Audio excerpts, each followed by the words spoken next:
कल्पना गर्नुहोस् तपाईको फेसबुकमा एउटा मेसेज आउँछ। तपाईको मिल्ने साथीले भन्छ म निकै ठुलो समस्यामा छु, मलाई तुरुन्तै 5000 सेवा गरिदेऊ न, म भोलि नै फिर्ता गर्छु। तपाई मद्दत गर्नुहुन्छ, तर के तपाईलाई थाहा छ त्यो तपाईको साथी होइन, पर्दा पछि बसेको एउटा अदृश्य अपराधी हो। लकी ड्रमा कार जित्नु भयो भन्ने लोभदेखि लिएर एउटा सानो ओटीपी को मद्दतले तपाईको बैंक खाता खाली गरिदिनेसम्म नेपाल अहिले एउटा डरलाग्दो र अदृश्य डिजिटल जालमा फसेको छ। आज हामी यी स्क्यामरहरूको कालो करतुत र उनीहरूले खेल्ने दिमागको खेललाई पर्दाफास गर्दैछौँ। पछिल्लो केही वर्षमा नेपालमा इन्टरनेट र स्मार्टफोनको प्रयोगकर्ताहरूको संख्या हत्ते बढेको छ। यसले हाम्रो जीवन त सजिलो बनायो, तर सँगसँगै साइबर अपराध पनि झन्डै 80% बढेको छ। अचम्मको कुरा के छ भने यी अपराधीहरूले तपाईको मोबाइल ह्याक गर्दैनन्, उनीहरूले केवल तपाईको भावनासँग खेल्छन्। हामीले एउटा कुरा बुझ्न जरुरी छ, अनलाइन ठगी केवल प्रविधिको कमजोरी होइन, यो सोशल इन्जिनियरिङ हो, अर्थात् मान्छेको दिमागलाई ह्याक गर्ने कला। आजको यो विस्तृत अनुसन्धानमा हामी 3वटा मुख्य खतरनाक स्क्यामरहरूको चिरफार गर्नेछौँ। नम्बर 1, फेसबुक ह्याकिङ र साथीको भेषमा ठगी।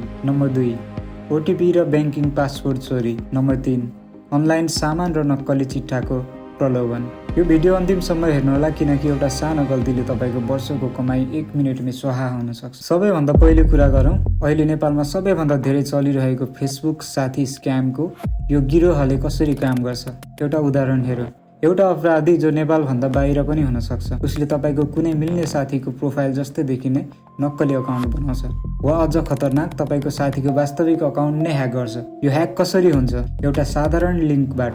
त्यसपछि तपाईलाई मेसेज आउँछ। यसमा अपराधीले 2वटा मुख्य हतियार प्रयोग गर्छ, विश्वास र अर्जेन्सी। म हस्पिटलमा छु, मलाई पुलिसले समात्यो, मेरो वालेट हरायो। यस्ता बहाना बनाएर उसले तपाईलाई सोच्ने समय नै दिँदैन र हामी भावनामा बहकिएर आफ्नो मिल्ने साथीलाई मद्दत गर्दैछु भन्ने सोचेर यी सेवा वा खल्ती मार्फत पैसा पठाइदिन्छौँ। जब पैसा जान्छ तब तपाईको त्यो साथी ब्लक हुन्छ र तपाईको पैसा सदाको लागि हराउँछ। अब कुरा गरौँ अझ खतरनाक दोस्रो तरिकाको, ओटीपी ठगी। यसमा स्क्यामरहरूले सिधै तपाईको बैंक खातालाई निशाना बनाउँछन्। तपाईलाई एउटा फोन आउँछ, उताबाट निकै नम्र भाषामा भनिन्छ, नमस्ते सर, म यी सेवाको केन्द्रीय कार्यालयबाट बोलेको, तपाईको खातामा एउटा समस्या आएको छ, केवाइसी अपडेट नभएर ब्लक हुन लागेको छ। उसले भन्छ, डराउनु पर्दैन, हामीले एउटा कोड पठाएको छौँ, त्यो भनिदिनुस्, हामी आफै अपडेट गरिदिन्छौँ। डराएको ग्राहकले आफ्नो मोबाइलमा आएको 6 अङ्कको ओटीपी कोड भनिदिन्छ र यहीँनिर सबैभन्दा ठुलो गल्ती हुन्छ। साथीहरू, ओटीपी को मतलब हुन्छ वान टाइम पासवर्ड। यो एउटा यस्तो साँचो हो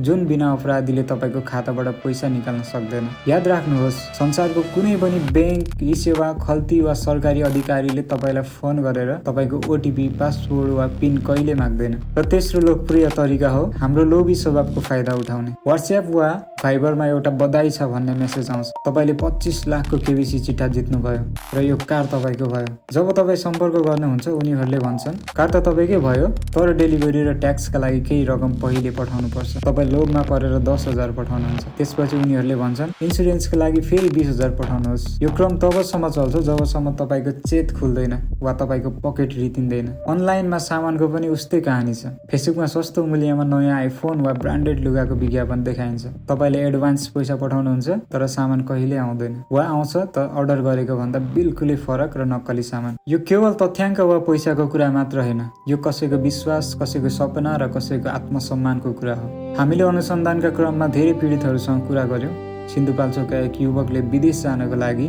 सापट लिएको 3 लाख रुपैयाँ एउटा अनलाइन लगानीको लोभमा गुमाए। आज उनको परिवार सडकमा छ र उनी मानसिक तनावको चरम अवस्थामा छन्। त्यस्तै कतिपय दिदीबहिनीहरू त भिडियो कल मार्फत ब्ल्याकमेलिङको शिकार भएर स्थिति पुगेका छन्। यी अपराधीहरू यति निर्दयी हुन्छन् कि उनीहरूलाई तपाईको दुःखसँग कुनै सरोकार हुँदैन। उनीहरूको एउटै लक्ष्य हुन्छ, तपाईलाई निचोर्नु। तसर्थ अब हामीले के गर्ने त? के हामी यो डिजिटल युगमा कहिले सुरक्षित हुन सक्दैनौँ? बिल्कुल सक्छौँ, तर यसका लागि हामीले प्रविधि होइन, आफ्नो स्वभाव बदल्न जरुरी छ। बच्ने मुख्य 3वटा मन्त्रहरू। पहिले शङ्का गर्न सिक्नुहोस्। सित्तैमा वा हतारमा कसैले केही दिँदैन। यदि कसैले धेरै सस्तो वा धेरै अर्जेन्ट कुरा गर्छ भने त्यहाँ स्क्याम हुन सक्छ।